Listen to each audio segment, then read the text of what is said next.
welcome everybody to the Doomer Optimism podcast. I am here with Lady JD and Brooke Bowman, right? Bowman. Yes. Yeah. And today we're going to be talking about community building. So JD was in an intentional community, and I'll let you, JD, explain, just set up the conversation and explain your, the background of your experience.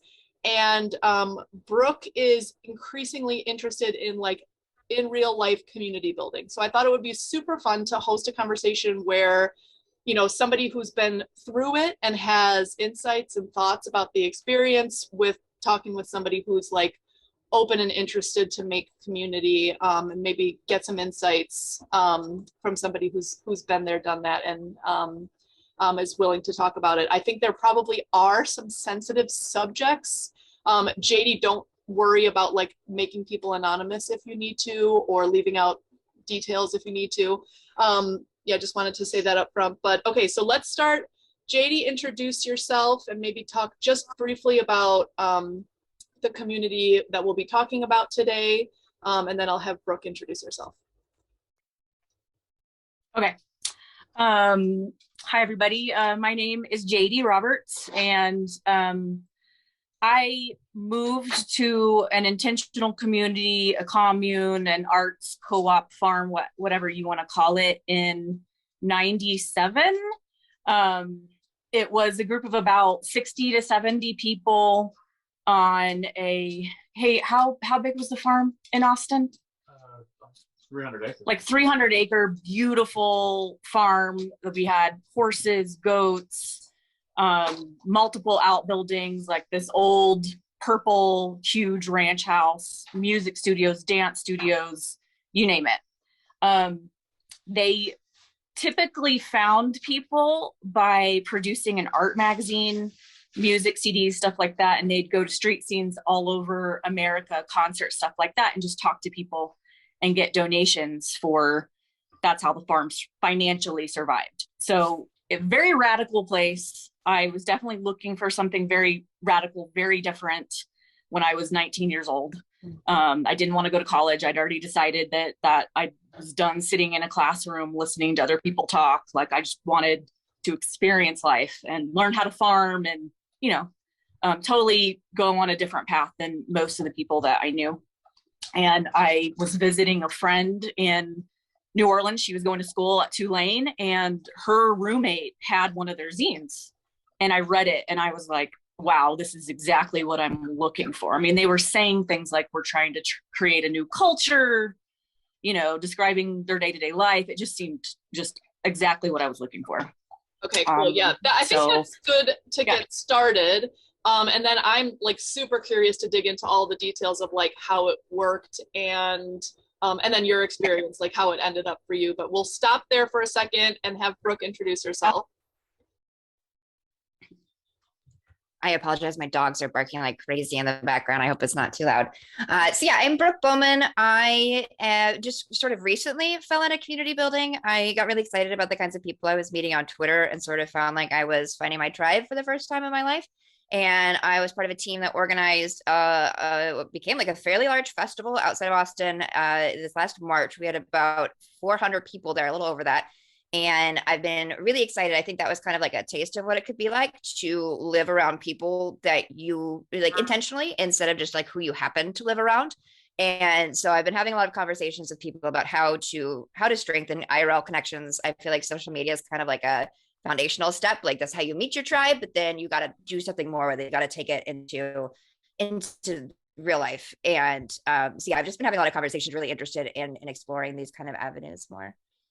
Awesome. Okay, so yeah, I'm thinking, we basically, you and I, Brooke, asked questions to JD to clarify her experience, and maybe after we get the gist of how it was all set up, maybe some detailed questions about takeaways, that things where we can learn.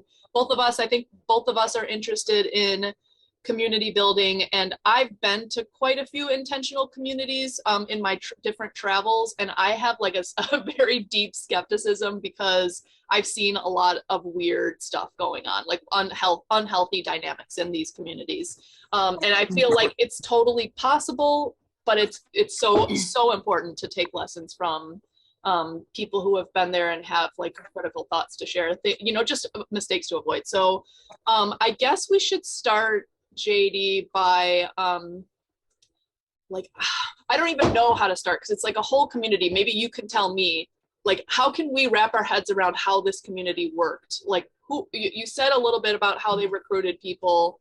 Like, how did the finances work? How did ownership work? Like, did anyone own any place where they lived? Like, how did governance work? Like, let's just get into the details. Okay.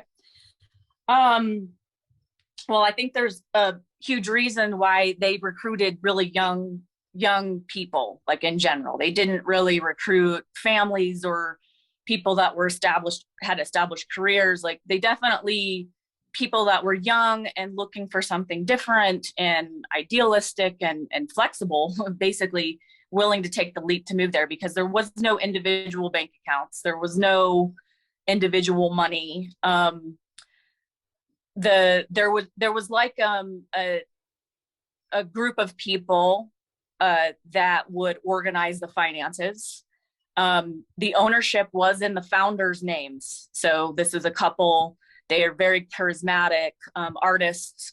They had started their community in 1969 in Topanga Canyon. She was an actress. He was a jazz musician, a writer, a poet, a philosopher. You know, and his philosophy and their art is what was the cohesion and why people would get inspired and move there. The wife was more of the person that kind of made everything happen. Like, she organized, inspired people, you know, kind of ran the day-to-day things. And then the people that moved there and were good had good business organizational heads, they would kind of take more responsibility of the day-to-day. So one of his main philosophical tenets was that humanity needed to stop competing with each other, and we needed to cooperate. And instead of using a physical currency, the currency was communication and honesty. So that was a big linchpin in what kept things going. And you have to give them a little bit of credit. It sounds kind of hokey and whatnot, but they had this thing going for like 40 years until the wife passed away in 2000. So you can say it was a failed experiment. We definitely, anyone that moved there, you knew that this was a social experiment. So a lot of people would leave and be disgruntled. And it's like, well, you kind of signed up for this. Like, we always talked about, hey, this is a human experiment. We're trying to create a new culture, you know, an alternative to the madness that we all kind of saw, you know, and that's what kind of brought us there. Is like, we could see that the current society and philosophy was not working for people, was not working for the planet. And we all had this sense of just really high idealism that we could create something different. And I think for a time that they did, you know, I mean, 40 years. And unfortunately, it didn't keep going past their deaths. So, and I think the reason why is because I don't think the other people that had stuck it out there had a sense of ownership.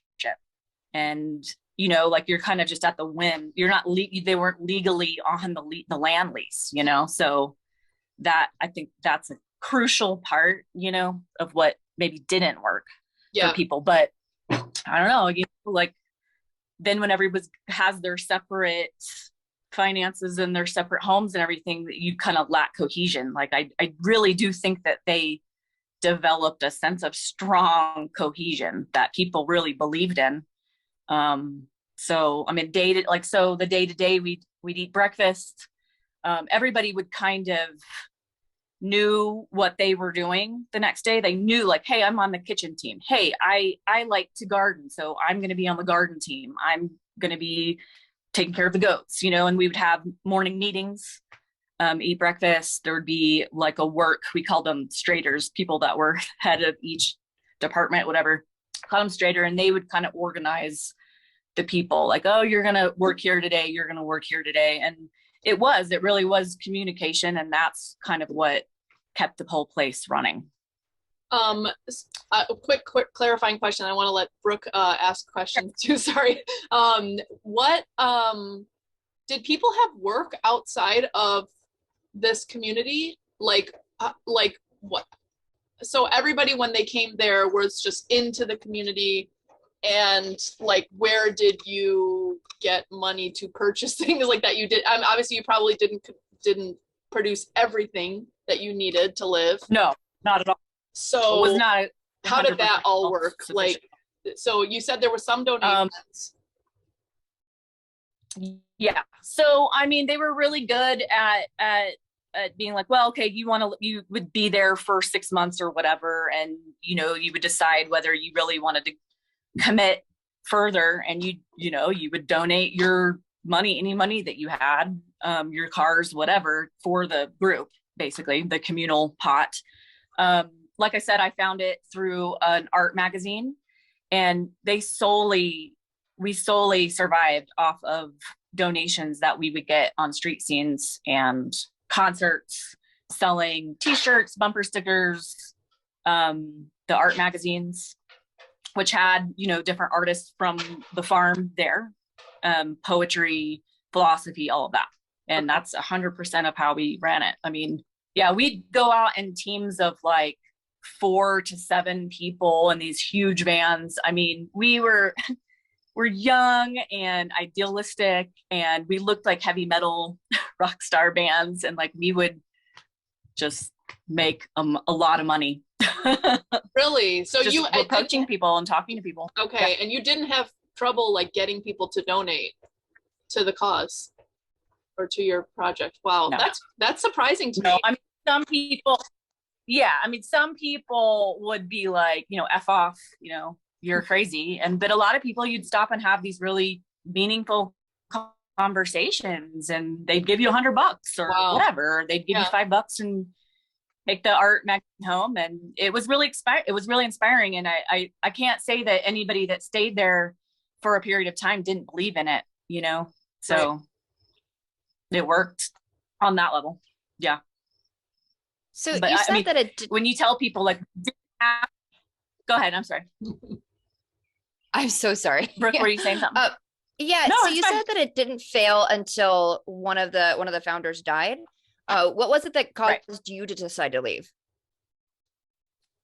Well, I mean, nothing's perfect and people aren't perfect. And I just started to feel like I was maybe starting to think about having kids, and I didn't like the way that they treated moms and families. And I just knew in my heart, like, I can't raise a family here. People were definitely in your business about who you were seeing, who you were dating, who's the best match for you. Like, it was not, that was not a hands-off subject at all. And I think that's probably the hardest thing for people to have someone tell you how you need to do things. And I think parenting was part of that. I think the founders had their own emotional issues that they hadn't dealt with, and they would, put that on other people. Mm. So, I mean, there was definitely corruption. It wasn't all like, this is magical place that has no problems. Like it was a microcosm of the problems of humanity, I think. Right. So I decided that it was very, very hard for me to leave, because these people were my family. Like, I really believed that I wanted to grow old there and die there. And it was like the only, I've always wanted to live like in a tribal type of situation. And I think that that's the closest I've ever seen, especially in America. I mean, they really had something special. I'm not going to deny that, but unfortunately it broke apart after the charismatic leader died. Yeah. When you say they weren't like nice to mothers, I'd be curious to hear a little more. what you mean by that, because I do think there is like something substantively different than a community of young or childless people than there is communities that integrate families, because like there's just a whole other set of responsibilities and like orientation toward life and daily living once kids are involved. Like it's like adds a lot of gravitas, Exactly. a lot more, you know, it's not just about like yoga class every day. It's like we have to figure out what we're doing with these kids and like, you know, make sure we're you know, setting a good example and educating them right, and etc. So I'd be curious to hear more about that. Well, there were some kids there. The couple had a daughter, and there were a couple long-term people there that had some kids. They weren't in a traditional type of husband-wife situation. I think the leadership, they've read a lot of books on anthropology. They were really trying to mimic some of the more ancient human arrangements. And so they really believed that, you know, that the child should be raised by multiple people, not just have this one mother, father, like owning the child. I think that was some of the philosophy behind that. And so there would be a lot, but on the other end, and maybe the unspoken point of why having a family was discouraged is because, like you said, it's a whole different ballgame. You've got a lot of young, idealistic people moving there. You can get a lot done. Like the work ethic there was, I've never seen it before. I mean, we would jam so hard every day, you know. And so once you have a kid, you're not going on selling trips making money anymore. You know, your energy goes inward and to your baby. So I think they really kind of discourage that because it would break down the financial, you know what I'm saying? Like if all the young girls there started having babies at this time, like it wasn't logistically smart. Right. I think that was part of it. Yeah. But on the other end of it, like you said, when you have a family, you know, that's your focus, that's your loyalty. And your loyalty wasn't to this cause as much. Right. So it's just, you know, having a family is energy intensive. It's energy intensive. So. Right. Yeah, totally. I think they hadn't, I just think they hadn't figured out how to support multiple families. Yeah. And it is like fundamentally, I mean, an unhealthy setup if your social system only works if it's only comprised of childless people. I mean, you know what I mean? That everybody's just working for the goal of the project and not like reproducing itself through children. Not that everybody should have children, but like society has to work somehow that, you know, like, right. You know, support. Right. If they're talking about making a new culture, I mean, if you can't figure out how to support families, that's just kind of a moot point. So, right. I mean, I think I was starting to realize all of that stuff. And I had fallen in love with my now husband, actually. So I did meet him there.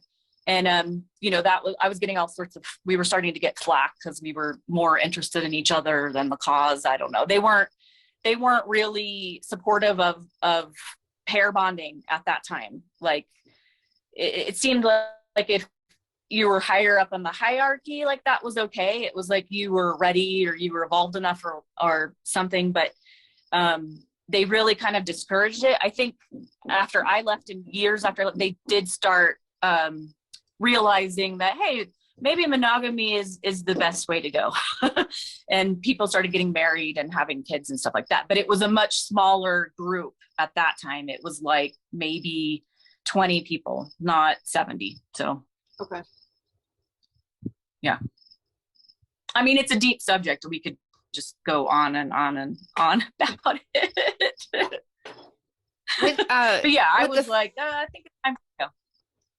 With the food production, how much of that was done on site and how much of it did you guys go buy food for yourselves? It's been over 20 years since I've been there. So, but we did have extensive, I would say like 40% to half of our food we produced on site. We had huge organic gardens. That's kind of the first place I plugged into. And We had a goat herd of about 30 goats. So all of our dairy was taken care of, and some meat.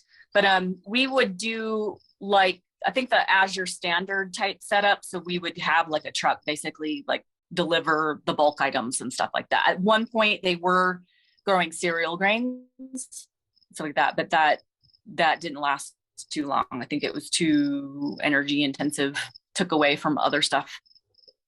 But yeah, we produced a lot. But we weren't off grid or anything. I mean, we were still plugged into. And I was just saying, like, that in some ways it's like, you know, it's just it's sounding already kind of like a complicated scenario where, like, on the one hand, you are accomplishing real things. I mean, like, just getting a bunch of people living together and like into growing food and getting all of those skills, and you know, having some philosophical guiding light is like is cool, it's interesting. But on the other hand, it seems like my hesitation in general about intentional communities, or just like intentional community building, is you know, we can have like high philosophical goals, but then there's a mismatch with our like actual practical skills, either, or social skills, like to achieve those goals. So like, yeah, say you want to try to recreate a Paleolithic tribe, like, you know, you could want to do that in theory, but you don't actually like have the consciousness or the social skills of like all the things that went into that. So there's like the main thing is like being realistic about what social skills you have, and what, to me, the other thing is what psychological baggage people are bringing in. You know, like, you're not going to cure everything that somebody's like, you know, issues that they bring from the modern world, you know, just by setting up an ideal community. Like, there's like, you know, it's a chicken and the egg thing. You've got the individuals have issues, and, you know, like, how do you set up a loving community where, you know, there are ways of dealing with those issues, and or ways of like, you know, not having to associate with people who either have issues that they're not willing to solve, you know. So I'm curious, maybe you have some thoughts on that from your experience. I do.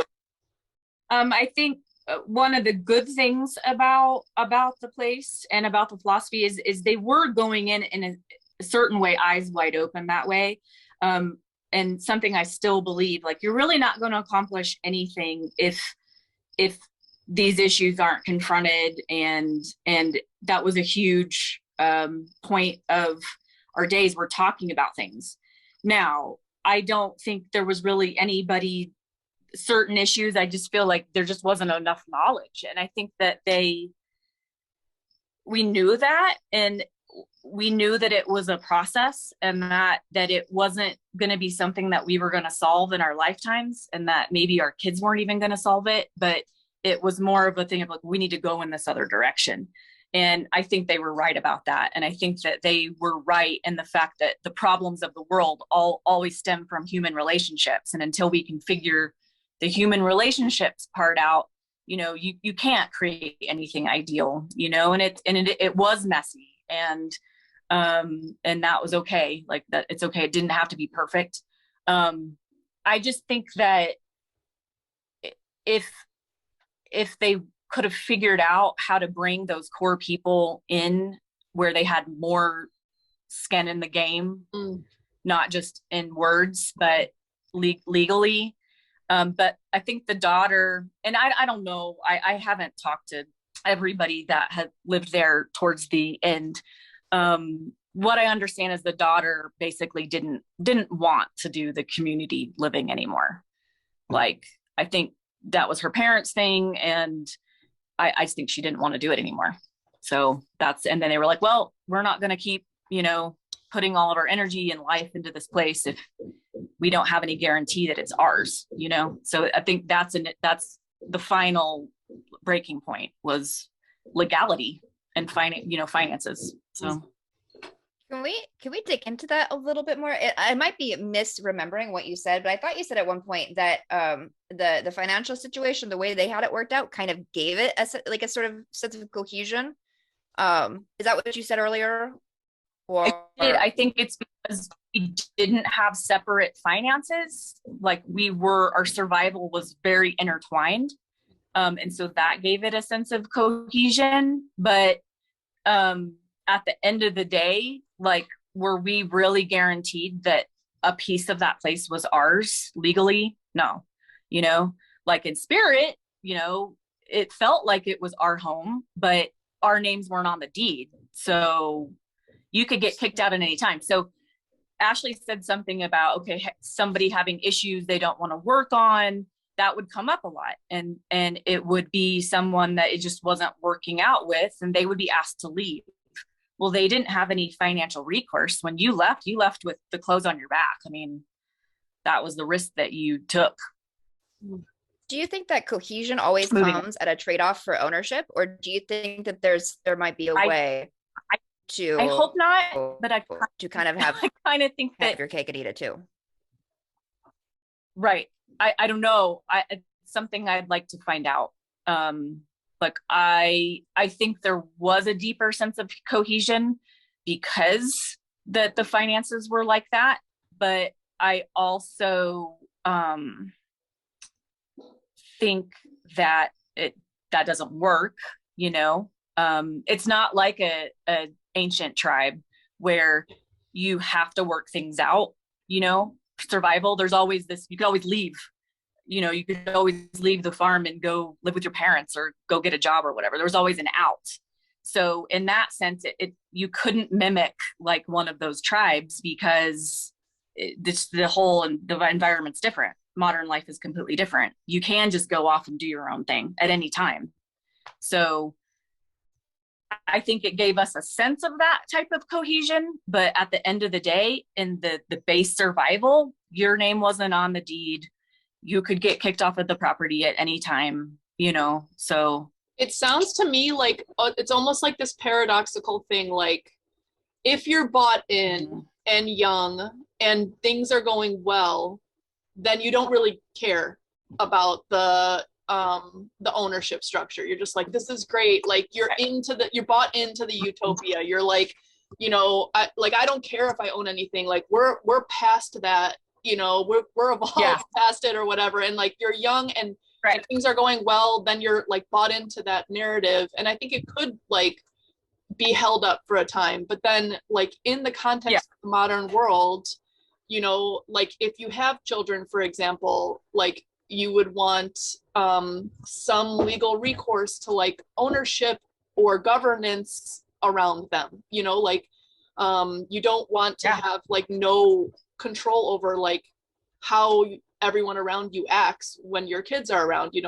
that this kind of thing. So it's like, I can imagine it's like this paradoxical thing where like it might work in some scenarios. Like something that comes to mind is like Burning Man. Like in Burning Man, it's like we're bought in for this whatever week or what, I don't even know how long it lasts, a long weekend or whatever it is, and we're bought into this at this time, and like we don't need to deal with the structures of the modern world. We can take a vacation from it for this period of time. We can all buy in at that time. But when it comes to like your actual daily life, and as you get older and as things start to get more serious, or as you maybe have goals or something that are outside of those of the community, it seems like where the rubber hits the road is like, governance and ownership, I think. And so I think like figuring that out where you like actually have skin in the game, you actually have some say in governance, you actually like either if you can't co-own, like owning your own thing within a larger thing. I don't know, there's a lot of people talking about like nested structures where like maybe you own your own little plot of land, but inside a larger community, and you do shared community governance, but then, are in charge of your own little land and home in the way that you choose, like as a good compromise for that. I mean, I think that possibly could work. I mean, you've visited other intentional communities too. And me and my husband actually spent some time and an intentional community that was more structured that way on the Big Island. And again, we felt every time, well, the first time we went, they were just getting started, and you would come there for internships, but there wasn't anybody else that had any ownership there. They were looking for people to buy into this community. Okay. And I don't remember how much it was, like quite a lot, for like basically a living space and use of the communal spaces. And, you know, their cohesion was meetings, like interpersonal meetings and stuff like that. But as we visited years later, like again, as a family, I really didn't like being there as a family. Again, it was all about energy output, and you're not able to do X amount of work because you're doing childcare and like cooking and cleaning, what didn't count as going towards, you know, your weekly work that you were supposed to put in. So that, you know, that didn't feel like very cohesive to me at all. Talk about like recreating the patriarchy. It's like women's work isn't real work. Yeah. And the guy totally was like, he was like a male feminist, but he really wasn't. Yeah, he was like totally just like feminist to name, but then doesn't care about like motherhoods, the work of motherhood. No. Yeah. Not at all. Yeah. It just like doesn't count. Count. So and then my husband recently visited again, and they had more people that had invested into the place. And, you know, we were very curious to see how the whole place had evolved. And this was over a period of, I would say, 16 years from when they started it to this point in time. And he just thought that you had other people there with legal ownership, doing their own thing, working, you know, outside of that project or the community. And he just thought that it felt awful. Like he did not like it there at all. Yeah. And thought that it lacked cohesion, and it was just like a bunch of people that didn't really like each other anymore that were stuck on this land together. So that's a real question. I want to let Brooke jump in, but the real question is also like, maybe a community's going well for a while, but what if people start going in different directions? Like there has to be an exit strategy too. Like, you know, how do you leave if you know, didn't, you know, this was good for a time and now it's not anymore. You know, what do you do? Yeah, so sorry, I'll let Brooke go if you have. I don't know. No, you're fine. Yeah. Actually, this is a question for either one of you, because I know, Ashley, you said you've traveled to visit a lot of different communities. It sounds like the ones that you've talked about so far, JD, are kind of like whoever wants to come can come. You kind of just like try to draw in people based, like do kind of gatekeeping based off of the mission, off of the vision. Have either of you spent any time in any place where you kind of like pick out people intentionally beforehand, or just Oh, Brooke, we lost you for a second. Hold on. Oh, wait. Okay. Yeah. Sorry. Go. Wait, repeat that again. Have we spent any time? I'm so sorry. No, it's okay. Yeah. So sorry, go ahead. Yeah. So it seems like the kind of places that JD has talked about, it's kind of whoever you put out a call and whoever comes can get in, and you just have to want to be in. Have either one of you spent any time in any places where it's a little bit more intentional in like maybe there's an application process? Maybe there was one at the kinds of places you stayed at, JD. I'm not sure. But I'm kind of curious, different ways of like drawing in people. JD, you can go first if you want. I mean, as far as, okay. We never really had to fill out, I think to the one in Hawaii, you did have to fill out an application and send a picture and, you know, talk about yourself before they would let you come on the property. With the other farm that I lived at longer, you basically, your application was you coming, you know, talking to someone on the phone or email or whatever, and kind of getting for a feel for people that way. And then you would be invited to come try it out. And that was kind of the vetting process, is let's see who you are, you know? Mm-hmm. So you would either be asked to leave or welcome to stay. That was kind of the process that way. Yeah, I've seen. Did that happen often? Oh, sorry, go ahead. Sorry. People being asked to leave. Did that happen very often, or is that kind of something that was on the books but wasn't really put into practice? Oh, it happened. Yeah. I mean, a lot of people would be like, this isn't for me. And they would just leave, you know, if it wasn't a fit. But yeah, there would be some people there that would, you know, be just not a fit or cantankerous or uncooperative or whatever, you know, the myriad of ways people can be, and they would be flat out asked to leave. And yes, I've seen that kind of thing before. It's like a trial period, because it's like it's harder to know from an application like what somebody's actually like until they like come in person and have some sort of interaction, and then like they need to understand how the place works too. So then they come and like, is this a good fit for you? Is like, I think at the bare minimum of what one should do there. I've also heard Rich from Micro Solidarity advising some people on community building, and some places have like onboarding processes, like where they have trainings like in like nonviolent communication or things like that. You know, where it's like we're all right, you know, if you're going to join this, we're going to have like this ongoing training process as people come in. And then you'll be trained together with your own little cohort who you all come in with, and then you build some connection with them. Like, I like all of those ideas. That seems good in terms of practices if you're going to do something like this. I'll just throw it out there that one of the most successful places I've ever visited, it is like the things that I'm drawn to are like very normie in certain ways, because they fit into the modern world structures as they are. So, okay, the place that I liked the most that I visited was this eco village in Ithaca, New York. And it's basically just a development, like a suburban development outside of Ithaca, like outside of, you know, the town of Ithaca. And within the suburban development, everyone owns their home and they have a little yard. So they own their own place. And then basically the way their governance works is just like a homeowners association. They have a shared community space. They have shared tools. They have a farm. Everybody has to take turns on those.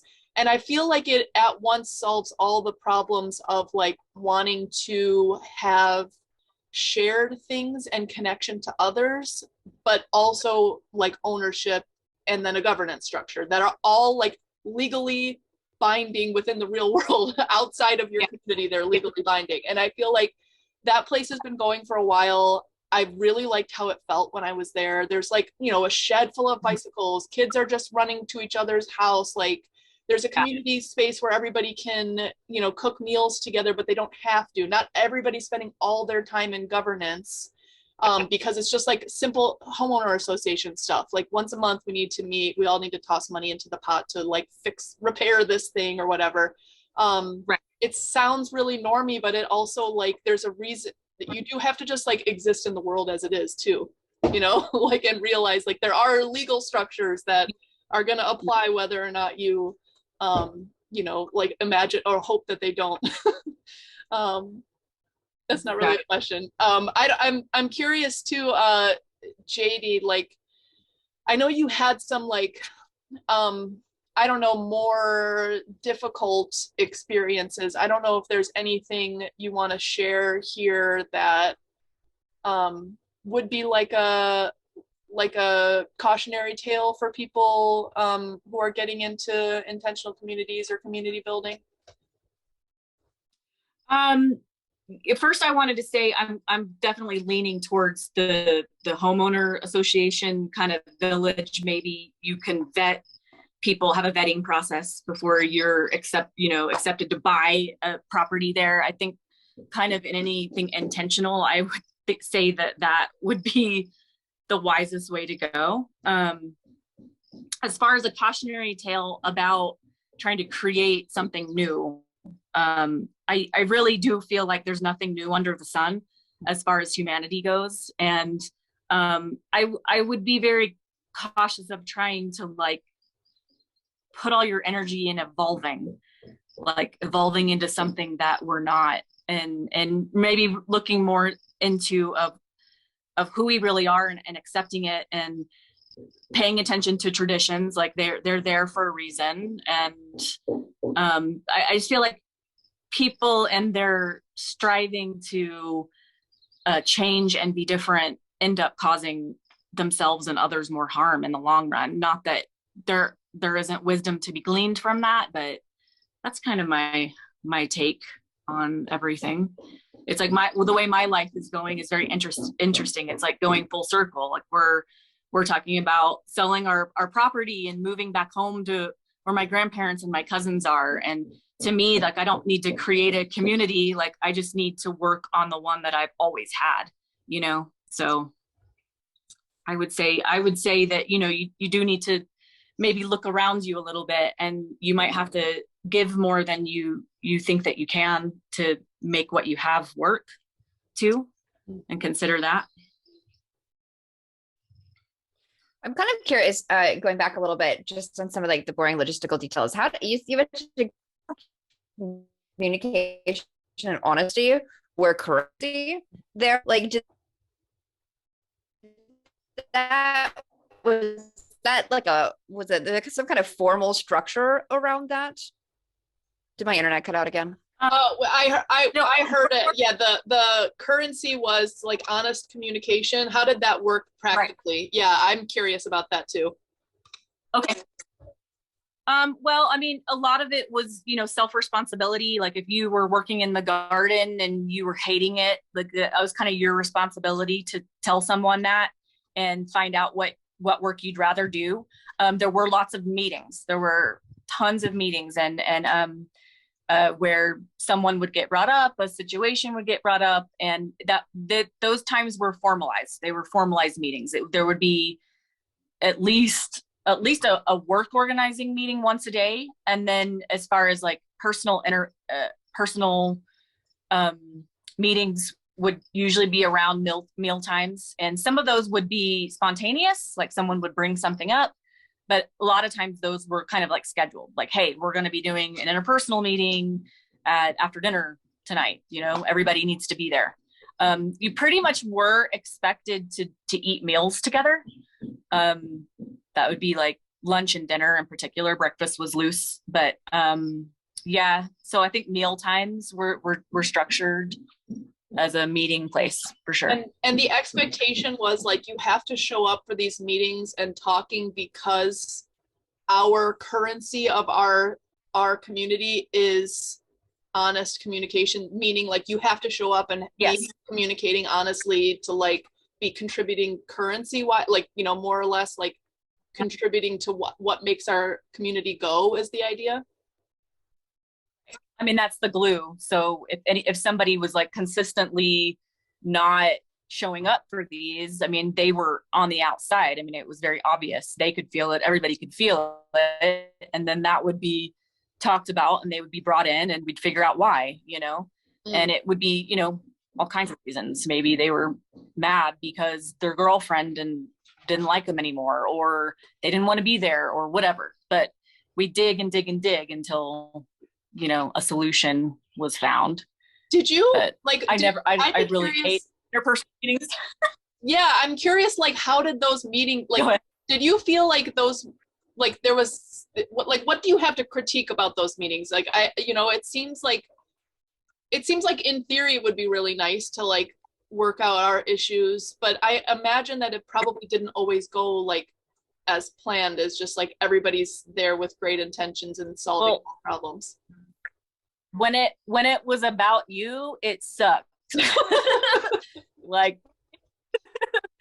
when it wasn't about you, I mean, it could be very interesting. And I feel like I did learn a lot about humans and relationships and psychology and all of that type of stuff. And it could be very interesting. It also, you know, we're humans, and we are hierarchical, and there would be a lot of just like ganging up on people. But sometimes people would come in and defend other people. You know, it wasn't like only this person can talk. Anybody could talk and give their observations and stuff like that. And I feel like there were some things about it that really worked, and it did obviously keep that community together for 40 years, 30 plus years. My main critique would be, I feel like there were some subjects that maybe would benefited not have the entire community there. Like it might have been easier to be put on the spot with maybe smaller groups. And that did happen too. Like the people that were closest to you dealing with you that would somewhat happen too. I feel like I wish there was more of that, more private, and then maybe you come to some kind of solutions and then bring that to the whole group as a teaching moment.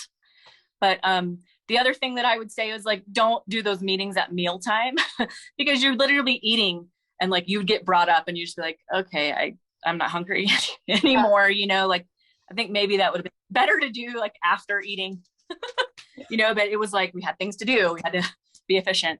Yes. And I can imagine like it's like it makes every mealtime like a potential thing is gonna happen. Psychological drama. Yeah. Yeah, it could be. I mean, we had lots of fun too. I mean, there's lots of laughing and lots of jokes and dance parties, and you know, they're such like I love those people like dearly, you know, all of them. And it I think when it didn't work out for people, it broke all of our hearts, you know, like it's really heartbreaking to be that intertwined with people and then you're just not anymore. Yeah. Yeah. But yeah, there was also a level of just social anxiety that was kind of there a lot too, because you didn't know if you were going to get called out, things. I mean, I feel like I learned how to communicate a lot better there, like way more confident. I learned a better work ethic.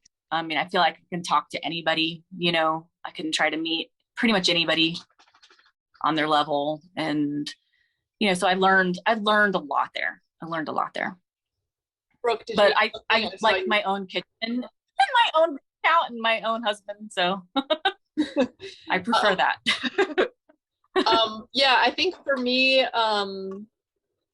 yeah, it sounds like, you know, it's just like a very nuanced thing, but it's like I mean, it is really good. And personally, I think like me as a Ashley sociologist, like I think it is really important too for people to be experimenting with things and learning from them and trying things out.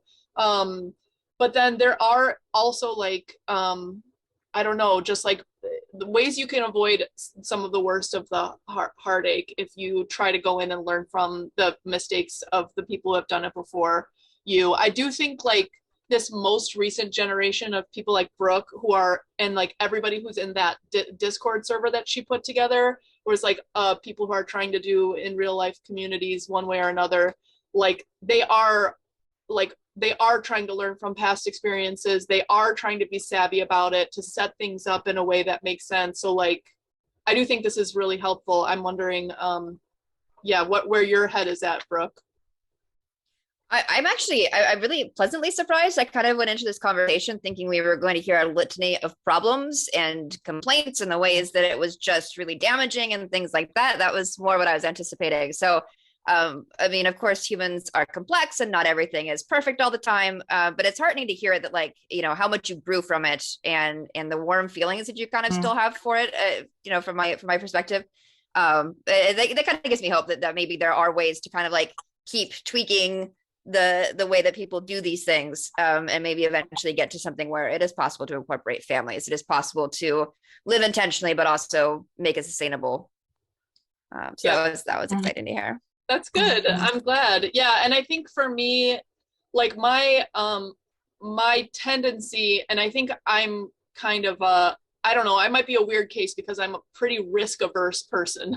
So I'm like, I don't want to take big risks that would potentially be big rewards, but also maybe like the downside would be catastrophic. Like, so I think like, what is the minimum thing you can do to like make community with people? And I feel like if you're drawn to a few different people, like just go live near each other to start, you know what I mean? Like just go live either, you know, if you're young, you can be roommates. Like this is a known method. If you have a young family, like go buy houses in the suburbs by each other.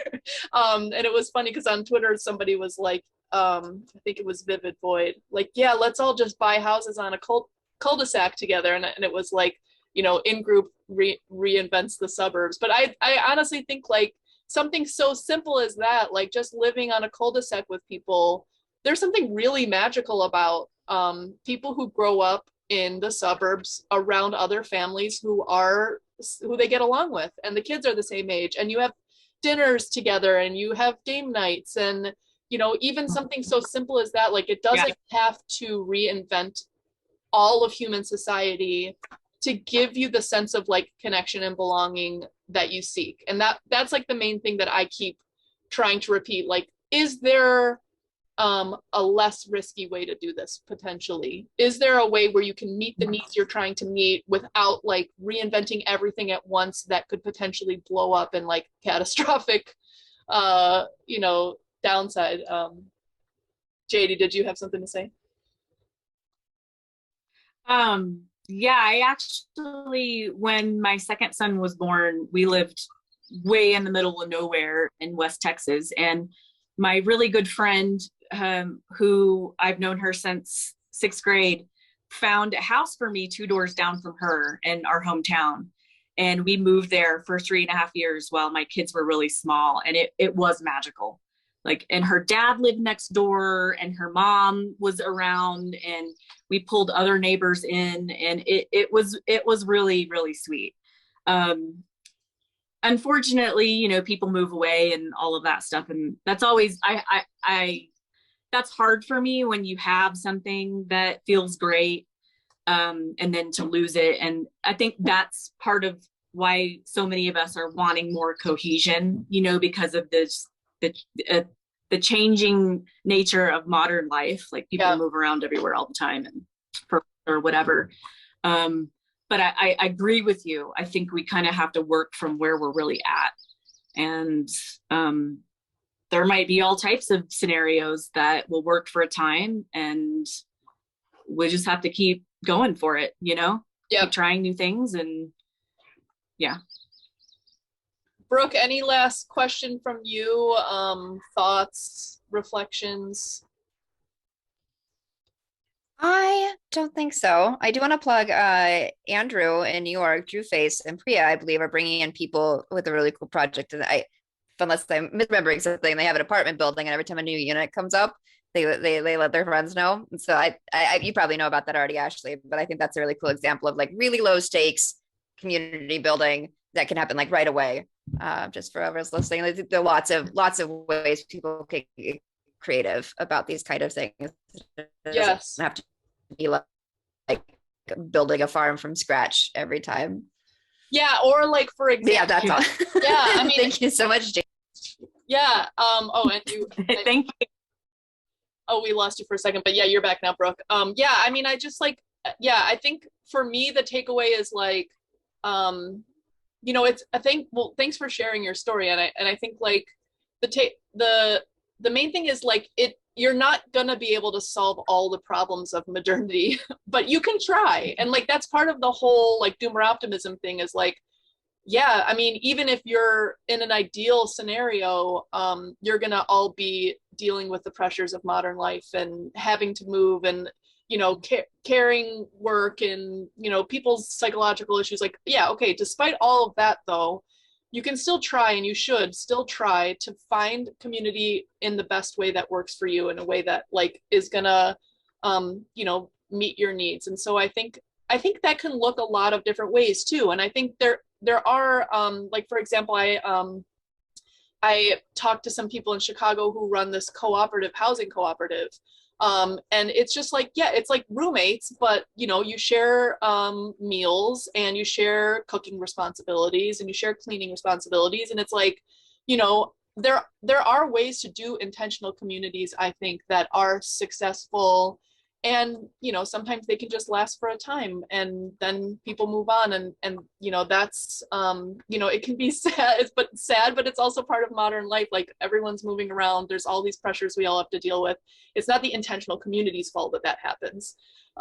It's just the world that we live in. And so yeah, anyways, I think this was great. Any last thoughts from you, JD, in terms of any stories from your experience you think are important to share, or pieces of advice for people who are seeking community, and maybe where they would even start for first steps?